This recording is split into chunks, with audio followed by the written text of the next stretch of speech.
دے.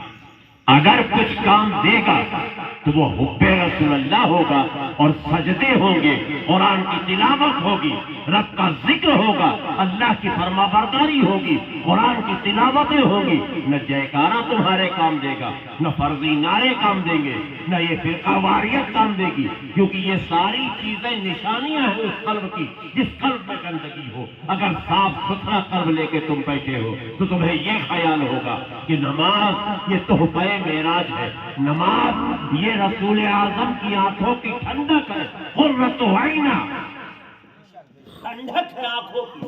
کون چیز؟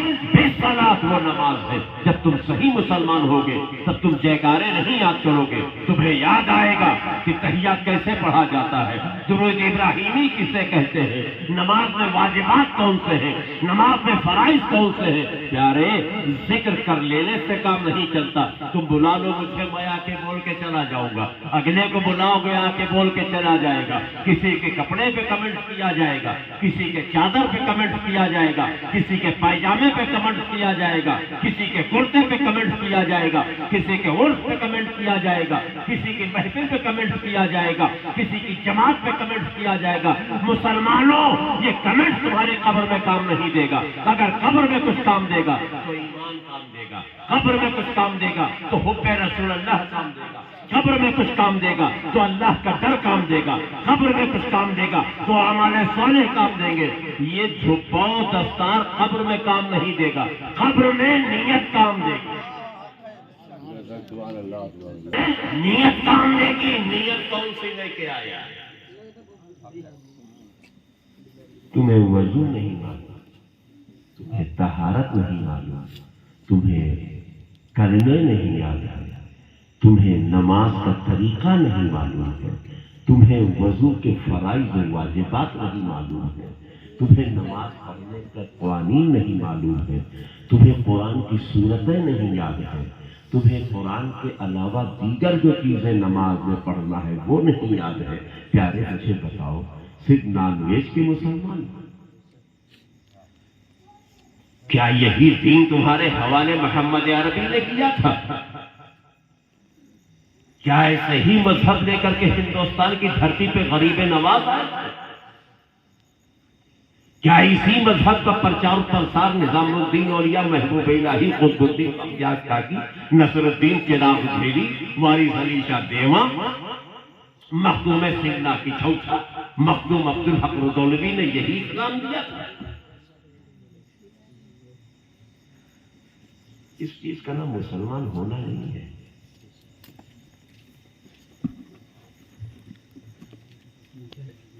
صرف نعرے لگا لینا، عرف کر لینا، چادریں چڑھا لینا، یہ مومن ہونے کی دلیل نہیں ہے. میں خود ایک خانقاہ کا عرف بھی کرتا، لنگر بھی اٹھاتا، تعزیہ دار بھی ہوں، 28 بھی دھوم سے کرتا ہوں، 27 بھی دھوم سے کرتا ہوں، 10ویں کو کھچڑے کا لنگر بھی بانٹتا ہوں.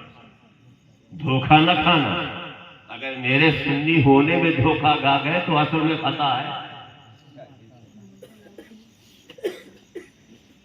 میں نے پہلے بتایا، میں وہ عالم نہیں ادھر ادھر کی کر کے نکل جاؤں گا.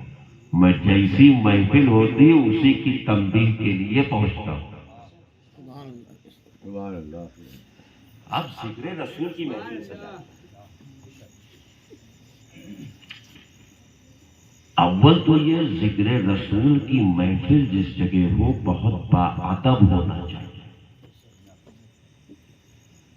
ہمارے امام جن کے ہم ماننے والے ہیں ان کا تو یہ ہے کہ پڑھنے والے سے لے کے سننے والے تک سب پاک و صاف و باوضو ہو اور باادب بیٹھے تب ذکر ہو.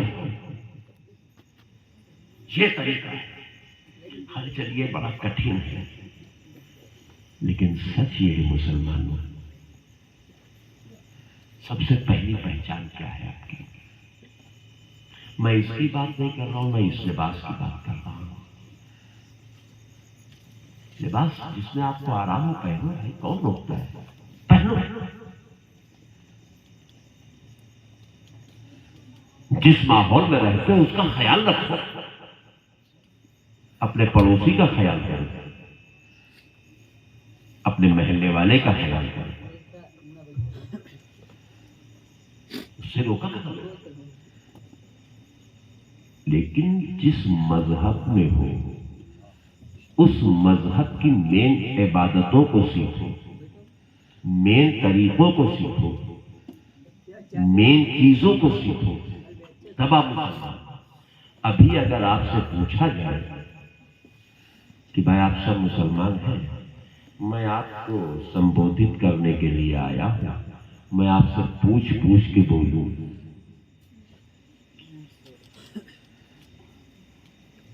تو آپ چپ رہو۔ وجہ آپ نے مسلمان کے گھر میں جنم لے لیا، لیکن آپ دین کے ارکانوں سے دور ہو گئے۔ جو آپ پر واجبات و فرائض ہیں ان کو آپ ادا نہیں کرتے، دیگر چیزوں میں آپ الجھے تھے۔ تو آپ مجھے بتائیے، اللہ تبارک و تعالیٰ کے حضور میں جب اس دنیا سے جاؤ گے تو وہاں پوچھا کیا جائے گا؟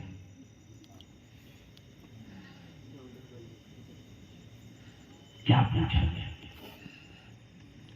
کہ آپ نے وہ سید صاحب آئے تھے ان کا لحاظ کیا کہ نہیں کیا، مولانا آئے تھے ان کو دعوت کی کہ نہیں کی، حافظ صاحب کا آپ نے استقبال کیا کہ نہیں کیا، یا کچھ اور پوچھا جائے گا؟ قبر میں قبر میں پوچھا جائے گا تمہارا رب کون ہے، تمہارا دین کیا ہے، اور پھر پوچھا جائے گا یہ جو کھڑا ہے مرد اس کے بارے میں کیا کہتے تھے، کیا کہتے تھے۔ اب جب نبی کی بارگاہ میں پہنچو گے کہ تلقین کی جائے اور ان لفظوں کا جواب کیا ہوگا، تو اللہ کے رسول فرماتے ہیں وہ اہل ایمان والے دے لیں گے، وہ چاہے جس زبان والے ہو، انتقال کے بعد ان کی زبان وہی ہو جائے گی جن کے دلوں میں رب کا ڈر اور نبی کی محبت ہوگی، اور جو ان اسلامی احکامات کے تحت اپنی زندگی گزار رہے ہوں گے، قبر میں ان تینوں سوالات کے جوابات دے دیں گے۔ اور پھر جب محشر قائم ہوگا تو وہ گناہ جو ہم لوگ کر کے بھول چکے ہیں وہ بھی وہاں رجسٹر پہ نکل رہا ہوگا، فلاں ڈیٹ پہ فلاں سن میں اتنے بج کر کے اتنے منٹ پہ تم نے یہ گناہ کیا، اس کے یہ ساکشی تھے، ہے کہ نہیں؟ اور پھر وہ عمل نامہ تولا جائے گا۔ اب آپ کہو گے حضرت آپ یوں ہی کہہ رہے ہیں، نہیں، اگر کوئی قرآن پڑھے تو میں ایک آیت بتا رہا ہوں، فَمَن يَعْمَلْ مِثْقَالَ ذَرَّةٍ خَيْرًا يَرَهُ وَمَن يَعْمَلْ مِثْقَالَ ذَرَّةٍ شَرًّا يَرَهُ۔ آپ کے ایک ایک لمحہ، ایک ایک سیکنڈ، ایک ایک پل کا حساب ہوگا، خیر کا بھی اور شر کا بھی۔ کہاں ہوگا؟ جب محشر برپا ہوگا۔ اور سب سے پہلے معلوم کیا پوچھا جائے گا؟ شاعر نے کہا روز محشر کی جاں گداز قوت، اولی پرسش نماز۔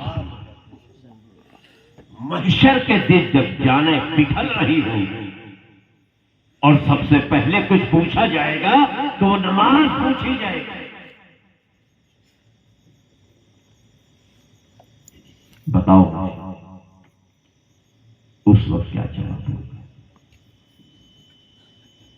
یا اللہ میں نے جلسہ کیا، ساری رات بیٹھا تھا، فجر جلوس نکالا تھا، ظہر کیا جواب؟ اور جان ایسے پگھل رہی ہوگی جیسے موم پگھلتی، اتنی تیز دھوپ ہوگی اس محشر میں، اور وہاں ذرے ذرے کا، لمحے لمحے کا، پل پل کا حساب لیا جا رہا ہے۔ تو مسلمان تمہیں ساری زندگی زمین پر نہیں رہنا ہے، اس جسم کے ساتھ زمین میں جانا ہے، پھر وہاں سوالات۔ اس لیے جلسے کراؤ، میں روکتا نہیں، خوب کراؤ۔ مجھ سے بھی جو سینئر، میرے سینئر علماء ہیں، اللہ کرے آپ ان کو بھی بلانے کی حیثیت میں آ جائیں۔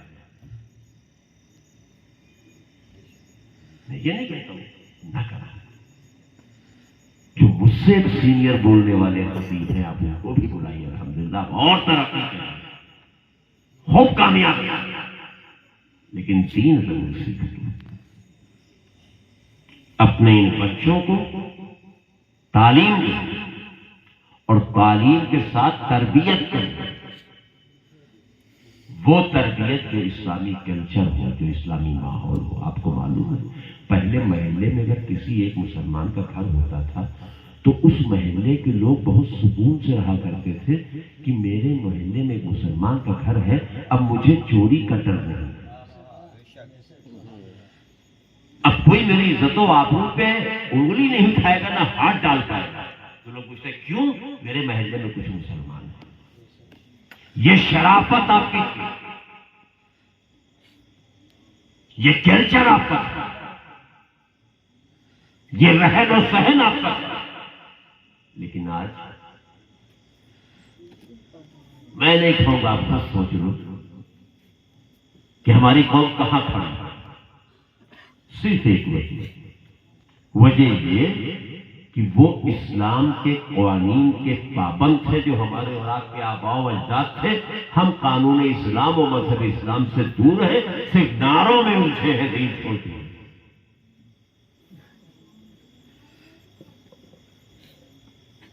دین میں آؤ، سیکھو دین اور سکھلاؤ اپنے بچوں۔ میں تقریر تو کروں گا، لیکن میں سمجھ رہا ہوں کہ میری باتیں آپ کو کڑوی بھی لگ رہی ہوگی، لیکن کیا کروں، مجبور، مزاج بھی وہ نہیں ہے میرا کہ میں جھوٹی تعریف آپ کی کروں وہ چلا جاؤں۔ جانتے اس تعریف کا نقصان کیا ہے؟ اس تعریف کا نقصان یہ ہے کہ آپ اور غفلت میں آ جاؤ گے۔ میں تو خوش ہو کے نکل جاؤں گا کیونکہ ہم نے آپ کی تعریف کی، آپ بڑا میرا اور آؤ بھگت کرو گے، بڑی تعریف سن کر کے اور مجھ سے خوش ہو جاؤ گے، مجھے میری گاڑی تک پہنچانے جاؤ گے، نعرہ لگا کے مجھے بٹھاؤ گے، بعد میں میری تعریف حضرت آئے تھے، کیا تعریف ہم لوگ کیے ہیں، بہت بڑھیا ہم کو کہہ کے گئے ہیں۔ نقصان بتا دوں، نقصان یہ ہوگا کہ آپ غفلت میں تھے اور غفلت میں ہو گئے، تھوڑا دین سے دور تھے اور دور ہو گئے، اور آخرت آپ کی چوپٹ ہو گئی۔ تو وہ دوست نہیں دشمن ہوتا ہے جو سہلاتا ہے، اور دوست آپ کا پکا وہ ہوتا ہے جو بیماری میں آپ کو انجیکشن لگاتا ہے، جو بیماری میں آپ کو انجیکشن لگائے، پھوڑے کو دانت کر کے اس کی بی مواد کو باہر نکال دے، وہ آپ کا زخم کو ٹھیک کر رہا ہے۔ حالانکہ اس وقت مریض کو بڑا غصہ آتا ہے جب ڈاکٹر سوئی ڈالتا ہے، جراح جب پھوڑے کو آپریٹ کرتا ہے تو بڑا غصہ آتا ہے، درد ہو رہا ہے، سمجھتا نہیں، بس طرح کے تمہارا بات، لیکن بعد میں کتنا آرام ملتا ہے۔ تو میری بات اس وقت نوجوانوں کو بھی بڑی کڑوی لگ رہی ہے، لیکن آج نہ عمل کرنا، نہ سنبھالنا اپنے کو۔ جب وہ 2.5x6 کے گڈھے میں لیٹو گے تب سمجھ میں آئے گا کہ ایک سید آیا تھا، کہہ کے گیا تھا، افسوس میں نے نہیں مانا، مان لیا ہوتا تو آج اس قہر و غضب سے بچ گیا۔ میرا کام ہے اپنے دین کے بارے میں لوگوں کو بتانا، لوگوں کا کام ہے عمل کریں یا نہ کریں، میں اپنی ذمہ داری سے فارغ۔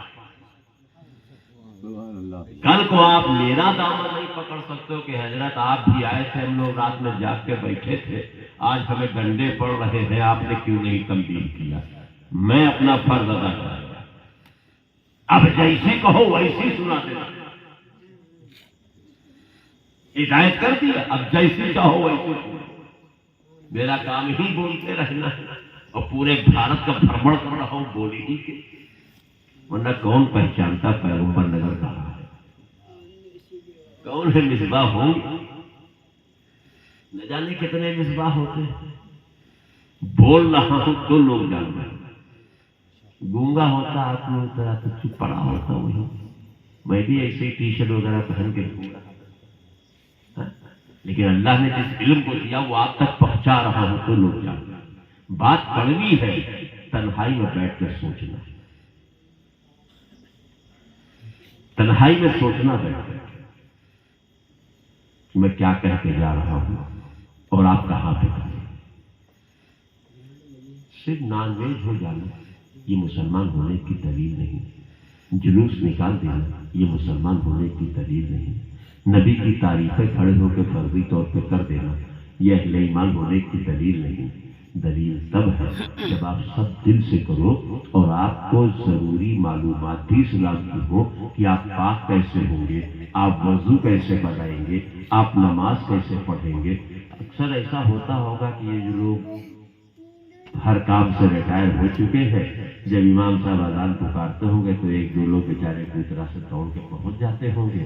باقی آپ یہیں سہنے بیٹھے باتیں کیا کرتے ہوں گے اور یہ لوگ نماز پڑھ کے نکلتے ہوں گے. آپ دیکھا کرتے ہوں گے، جاتے نہیں تھے. اچھا ایک بات مجھے بتائیے، آپ کے یہ گاؤں میں کتنے گھر ہوں گے؟ 7 گھر ہوں گے. 7. اس میں کسی کے گھر میں شادی ہوئی اور وہ سب کو دعوت دے دیں اور 2 لوگوں کو دینا دعوت نہ دے، تو کیا آپ اس کے دروازے پہ بارات آنے کے ٹائم یا بیٹی پیدا کرنے کے ٹائم جائیں گے؟ نہیں. کاہے؟ تو کچھ تو بولو، دعوت نہیں دی اسی لیے. کیوں نہیں جائیں گے آپ لوگ؟ یعنی غیرت ہے، حیا ہے، زمین ہے آپ کے پاس کہ اس نے نہیں پوچھا تو اب اس کے نہیں جائیں گے. اور اگر کوئی پوچھے تو اور نہ جائے تو اگر کوئی آپ کو دعوت دے اور آپ کے گھر سے کوئی نہ جائے، آپ بھی نہ جائیں، شکایت ہے. اگر بڑا کلوز کوئی ہے آپ کو بہت احسان کیے ہیں تو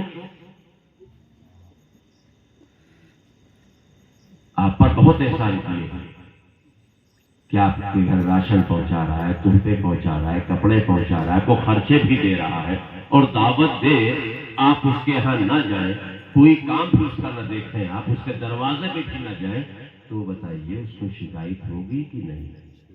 وہ غصہ ہوگا کہ نہیں؟ ناراض ہو جائے گا نا. تو جب وہ غصہ اور ناراض ہوگا تو آپ کا نقصان ہوگا کہ فائدہ؟ نقصان ہوگا. اس کا اللہ کے اندر سمجھ ہے. تو یہ امام صاحب صبح مسجد میں آواز دیتے حیا علی الصلاۃ، آؤ نماز کی طرف. پھر یہ کہتے حیا علی الفلاح، آؤ کامیابی کی طرف. یہ دن میں کئی بار یہاں سے پکارتے آپ کو؟ دعوت دے رہے ہیں آؤ کامیابی کی طرف، آؤ فلاح و بہبود کی طرف، آؤ نماز کی طرف. اس دعوت پہ کیوں نہیں جا رہے؟ میں کہاں سے معلوم کہ آپ باضمیر ہے؟ کہاں سے میں معلوم کہ آپ ناک والے ہو؟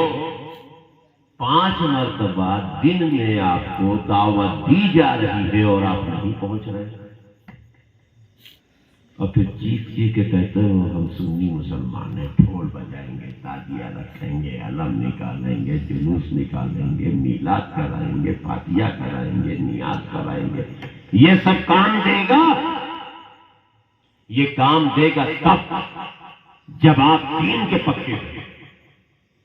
کام یہ ساری چیزیں آئیں گی تب جب آپ رسول اور اللہ کے وفادار بندے بنے.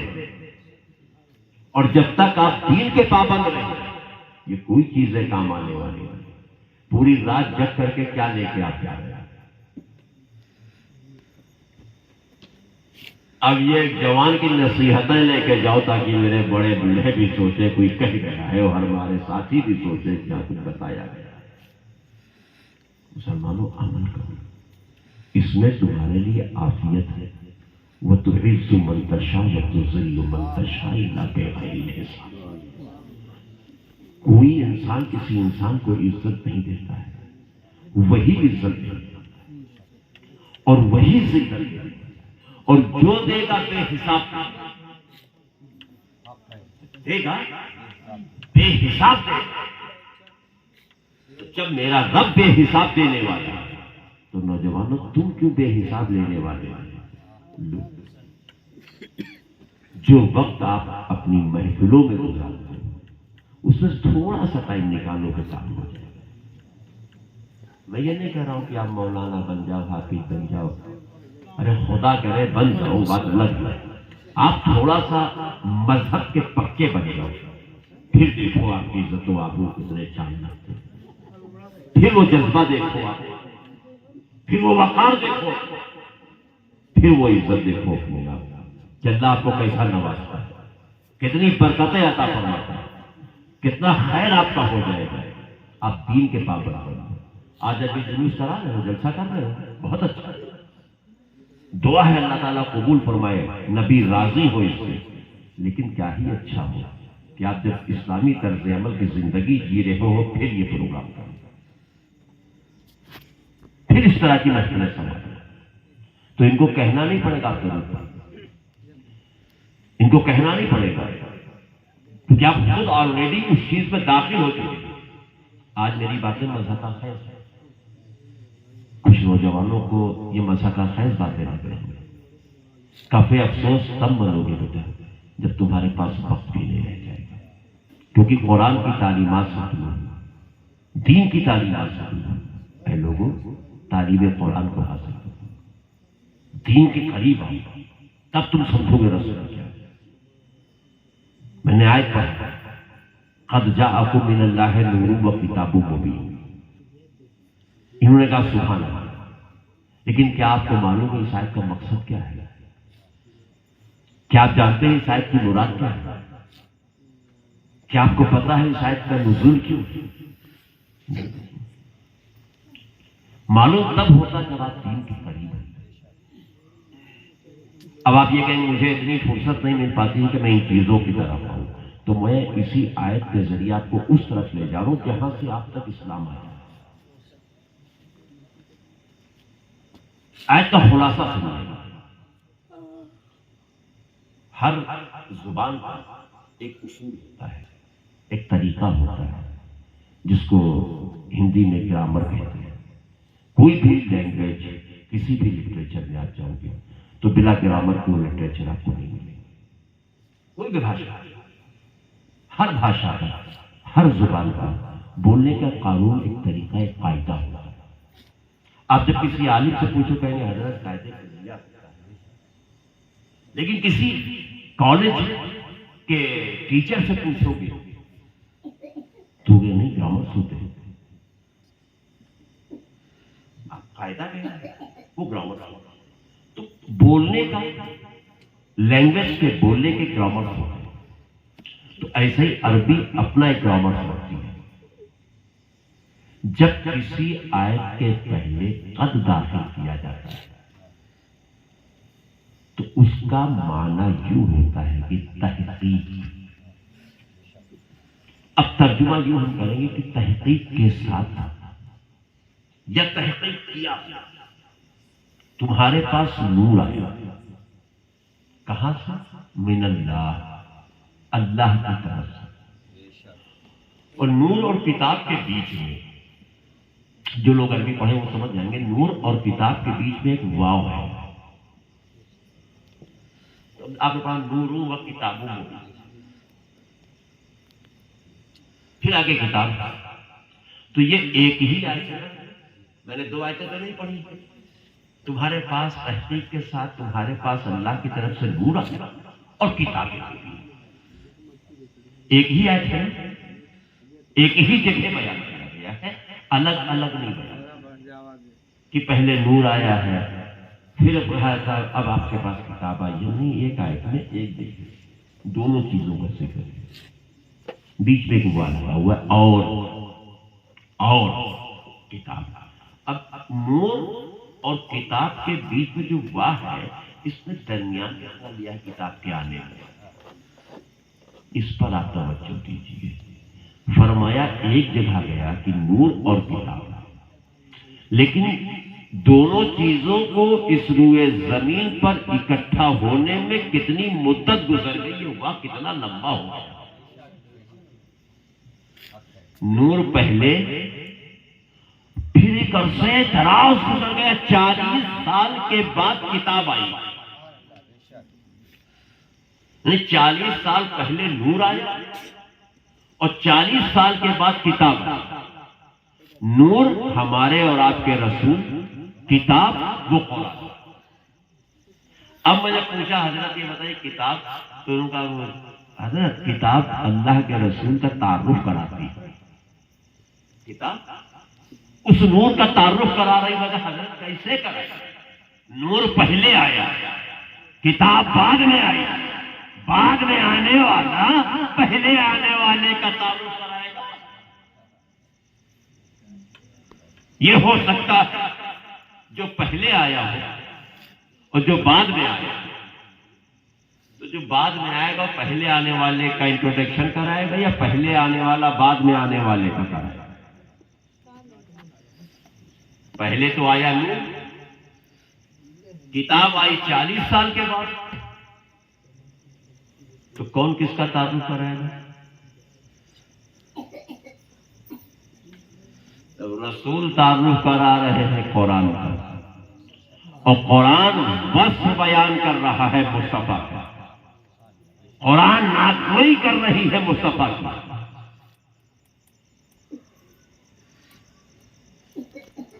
اچھا نور پہلے آ گیا،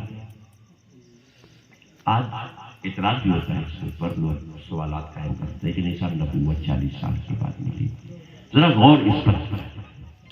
ہم یہ محفل جو سجائے بیٹھے ہوئے ہیں، لوگوں کا اعتراض ہوتا ہے کہ صاحب میلاد پہلے نہیں تھا آپ اب کر رہے ہیں، تو جیسا سوال کرنے والا ہوتا ہے لوگ ویسا ہی جواب دینا شروع کرتے ہیں، پہلے یہ نہیں تھا، پہلے وہ نہیں تھا۔ اس پر مت، کیونکہ میں درسگاہ میں پڑھا ہوں، موبائل کی درسگاہ میں میں نے پڑھا نہیں ہے، تو ظاہر سی بات ہے کچھ اپنے اساتذہ سے سیکھا ہے تو اس پر اپنا بھی ذہن لگاتا ہوں۔ آج تو بڑا عجیب مسئلہ ہے کہ درسگاہیں بھی کئی ہو گئی ہیں، موبائل کے درسگاہ کے شاگرد زیادہ ہے، یعنی اسکول کئی ہو گئے ہیں، ایک موبائل اسکول ہے، اس کا ٹیچر کی بورڈ ہے اور پریکٹیکل کے لیے اسکرین ہے، جو آیا فارورڈ کر دو، یہ بھی نہیں سمجھتے کیا ہے، کیا کیا ہے۔ اب صاحب نور پہلے آ گیا، کتاب 40 سال کے بعد آنا شروع ہوئی، اکٹھا نہیں آئے تھوڑی تھوڑی 40 سال کے بعد۔ تو اب یہ جو کچھ کا اعتراض ہوتا ہے صاحب میلاد آپ کیسے کر رہے ہیں، کچھ کہتے ہیں صاحب 40 سال کے بعد اعلان نبوت ہوا، نبی کو 40 سال کے بعد نبوت ملی، تو ذرا سے ایک جائزہ لیا جائے کہ میرے مصطفیٰ جب آئے تب میں، اور جب اعلان نبوت کیا ہے تب میں، مزاج میں، نیچر میں، رہن سہن میں، خورد و نوش میں، اللہ کے ذکر میں، سفر میں، تربیت میں، اخلاق میں کیا بڑھا ہے یا کیا گھٹا ہے؟ اب پلس پوائنٹ کی طرف، نبی 40 سال تک کیسے تھے اور اعلان نبوت کے بعد کیسے؟ کیا مزاج چینج ہو گئے؟ اخلاق میں کچھ تبدیلی آئی؟ کردار مصطفیٰ کچھ بدلا؟ اور دیکھیں چھوٹے بچے ہمارے بھی گھر میں ہیں، آپ کے بھی گھر میں ہیں، اور ان بچوں کا مزاج ہوتا ہے کھیلنے، نکلتے ہیں کھیلنا شروع کرتے ہیں، تو اگر کوئی بچہ کہیں کنارے کھڑا ہوا ہے تو اس کو پکارتے تو بھی آ، خود 4 بچے کھیل رہے تو اگر ایک کوئی بچہ تنہا کھڑا ہوا ہے تو اس کو فوراً لے کے آتے ہیں، چل تو بھی کھیل، ہوتا کہ نہیں ہوتا؟ یہ نیچر ہے، فطرت ہے۔ میرے رسول بھی اس بچپنے سے گزر چکے۔ مکے کی گلیوں میں بچے کھیلا کرتے اور میرے نبی کھڑے تھے تو بچے آواز ہوتے، محمد کھیلو، تو میرے نبی کھیلتے نہیں تھے، جواب دیتے تھے۔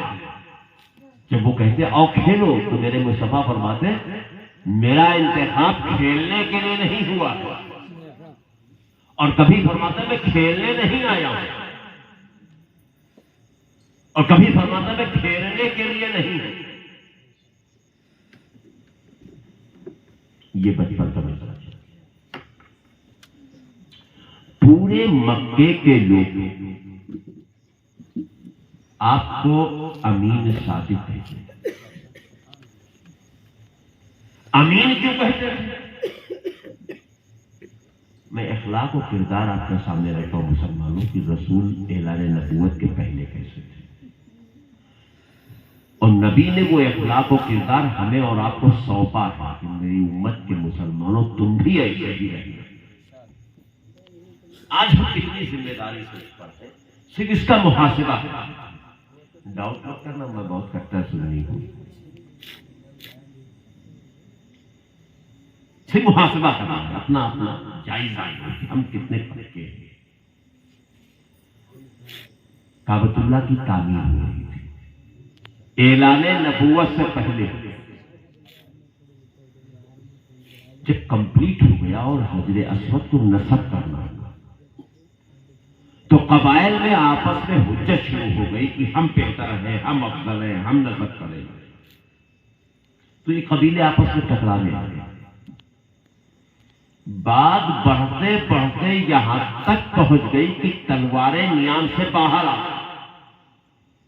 اب جو جیتے گا وہ حجر اسود کو کعبے میں لگائے گا۔ اور واضح رہے ابھی میرے پیغمبر مصطفیٰ نے اعلان نبوت نہیں کیا، ابھی نزول قرآن بھی نہیں ہے، اعلان نبوت بھی نہیں ہے، دعوت و تبلیغ کا کام بھی نہیں ہے۔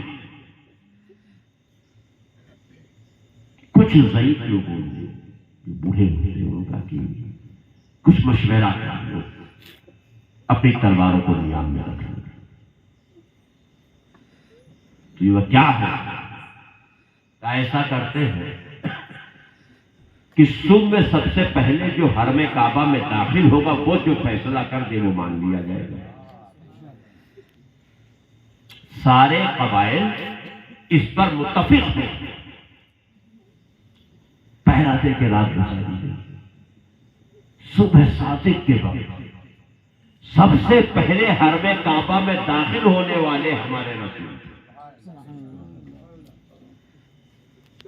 لوگ اکٹھا ہوئے، کون داخل ہوا؟ پہلے کہا محمد ابن عبداللہ صلی اللہ علیہ وسلم کا ان سے بہتر صادق کوئی نہیں ہے، ان سے عمدہ مصلح کوئی نہیں ہے، ان سے بہتر فیصلہ کرنے والا کوئی نوجوان جزیرے عرب پہ ہے ہی نہیں۔ اب ساری قوم جتنے قبائل سے سب متفق ہو گئے، اکٹھا ہو گئے کہ اب جو فیصلہ آپ کر دو گے ہم اس کو مانیں گے۔ آقا نے فرمایا تم کو بھروسہ ہے؟ کہا ہے محمد آپ کبھی جھوٹ نہیں بولتے، آپ صادق ہو، سچے ہو، آپ سے بڑا سچا کوئی نہیں دیکھا۔ آپ تو لوگوں کے دلوں کی نفرتیں ختم کرا کے لوگوں کو آپس میں ملا دیتے ہو۔ آپ سے بہتر انصاف کرنے والا مکے کی دھرتی نے جنا ہی نہیں، لہذا آپ جو کہہ دیں گے وہ ہم سب لوگ مان لیں گے۔ رسول اعظم نے پہلے اپنی شخصیت کو منوایا، پھر کہا ایک چادر لے آؤ۔ لوگ چادر میں کہتے کہا اس کو تان کرو۔ جتنے لوگ دعوے دار ہو حجر اسود کو اسی جگہ پہ رکھنے کے سب لوگ چادر پکڑ، ہر قبیلے سے آدمی آگے بڑھتا ہے، چادر کو پکڑ کے پھیلایا جاتا ہے۔ پیارے آقا نے اپنے ہاتھوں سے حجر اسود کو اٹھایا، اس چادرے میں لوگوں نے کہا اب کیا کریں محمد؟ کہا نسب گاہ تک لے کے چلو، سب لے کے آئے، اور جیسے ہی جہاں نصب کرنا تھا کعبے کے اس کونے پہ جہاں جگہ بنائی تھی، جب وہاں پہ پہنچے تو رسول خود آگے بڑھے اور بڑھ کے پتھر کو اٹھا کے اس نصب والی جگہ پہ رکھ دیا، لگا کے نصب فرما دیا۔ کہا مطمئن ہو، کہا اے محمد تم نے بہتر کیا ہماری تلواریں نیام کے باہر نہیں۔ یہ پیغمبر ہے ہمارے، اور لوگوں نے وہیں سے آپ کو امین کہنا شروع کیا۔ اور یہ کہنے والے ہیں کون؟ مشرک کعبہ ہے، مشرک مکہ ہے۔ ابھی چونکہ اعلان نبوت نہیں ہوا ہے، ابھی کلمہ حق و صداقت کے پرچم کو ہمارے مصطفیٰ نے پھیلایا ہے، لیکن اخلاق جس کا لوگوں نے لوہا مانا، ایک مزاج دیا نبی کریم، اور واضح رہے کہ کعبے کو جب بنایا گیا ہے کوئی نہیں رہا۔ اب جب بنا تو محمد عربی موجود ہے، اور اس پتھر کو نصب کرنے کے لیے نبی ہونا چاہیے، نبی موجود ہے۔ پھر آپ کہہ رہے ہیں کہ صاحب نبوت 40 سال کے بعد ہے۔ آئیے، کہتے نہیں ہیں کہ وہ اندھیرے ہی بھلے تھے، قدم رہتے تھے، روشنی لائی منزل سے بہت دور ہمیں۔ میرے مصطفیٰ صلی اللہ علیہ وسلم نے تجارت کی، حضرت ابو طالب کے ساتھ آپ تجارت کر رہے ہیں، تو ذہن رکھیے گا 40 سال کے بعد نبوت ہے یا پیدائشی؟ آپ کہیں تو ایک نصرانی کا آشرم تھا، اس آشرم میں قیام تھا۔ اس نے جب دیکھا تو کہا ابو طالب یہ نوجوان کون؟ تو حضرت ابو طالب نے فرمایا ان کا نام محمد ہے، یہ میرے بھائی عبداللہ کے بیٹے ہیں، میرے بھتیجے ہیں، قریش ہیں۔ آپ کے بھتیجے ہیں؟ کہا ہاں میرے بھتیجے ہیں۔ کہا ابو طالب اپنے سامان کو یہیں فروخت کر کے یہیں سے واپس ہو لو ان کو لے کے۔ کہا کیوں؟ کہا میں نے توریت و انجیل کے علم کو حاصل کیا ہے، اس میں جو آخری پیغمبر کی نشانیاں ہیں وہ ساری نشانی تمہارے بھتیجے محمد میں موجود ہے۔ کہے کون رہا ہے؟ نصرانی، مسلمان نہیں ہے، کلمہ گو نہیں ہے، لیکن کتابوں کا مطالعہ کیا تھا، اس علم کے ذریعے پہچان گیا۔ اور کہا ہے ابو طالب اگر تمہیں یقین نہیں ہے تو ان کی پشت سے کپڑا ہٹا کے دیکھو، شانے کے اوپر مہر ختم نبوت ہے ان کے، جو ایک لال رنگ کا نشان ابھرا ہوا ہے وہ مہر ہے نبوت کی۔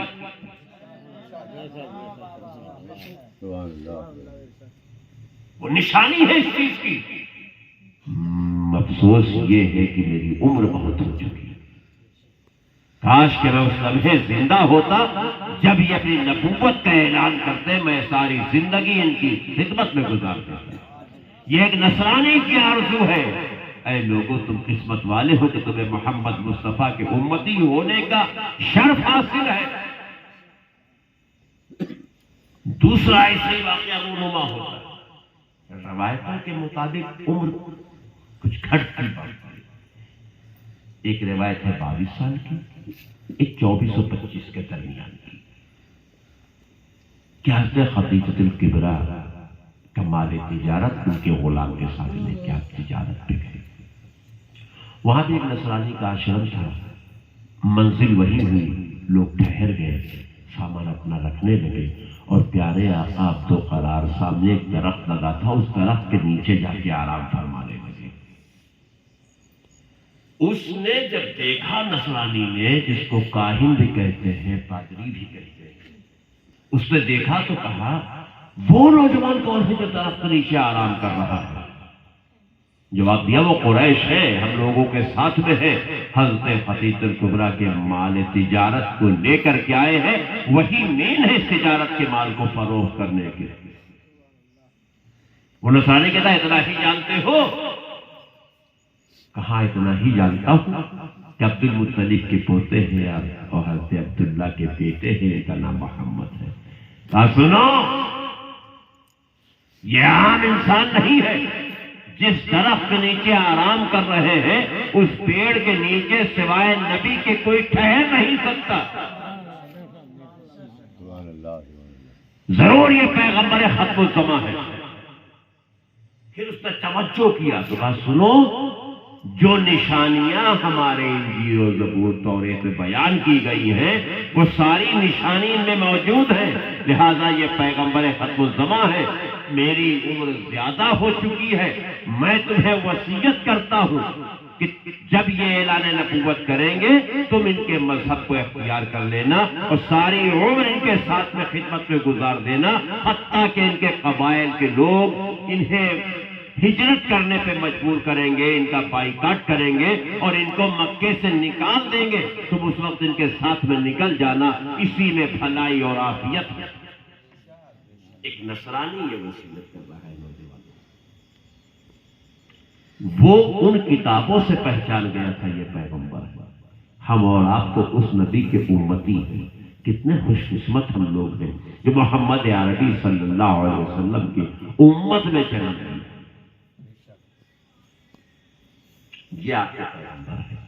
لیکن افسوس آپ دور رہے، دور مت ہو، قریب آ جاؤ اپنے رسول کے. حاصل کرو تین کیا بیٹا؟ کوئی جوک سنایا میں نے؟ کیوں ہنس رہے آپ؟ کہاں ہنس رہا ہے؟ میں جوک سنا رہا ہوں. اس کے بعد میں ذمہ دار نہیں. تمہارا کیا ہوگا بیٹا؟ اب نہیں ہنسنا جتنی دیر میں اسٹیج پہ. موبائل چلاتے نا، سمجھ میں آ جائے گا تم کو کس کے سامنے بیٹھے. بیٹا سنبھل کے، ہدایت ہے تمہارے لیے، سنبھل کے. باقی تم خود سمجھدار ہو. نبی کی ذکر کی محفل ہے، تمیز میں بیٹھو. بہت دیر سمجھ دیکھ رہا ہوں میرے لال. اب نہیں.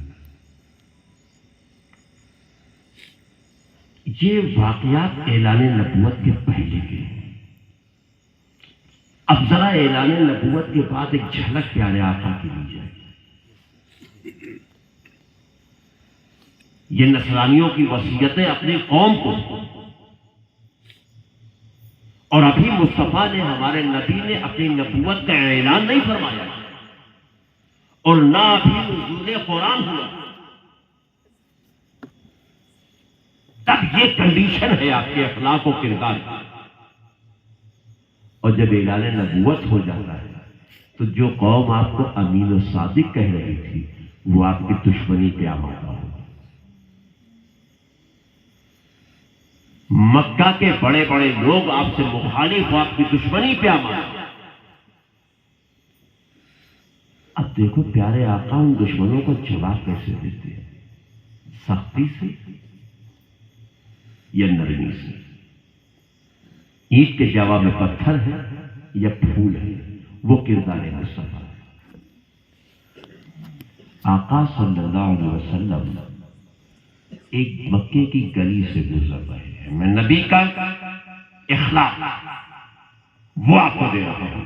توجہ.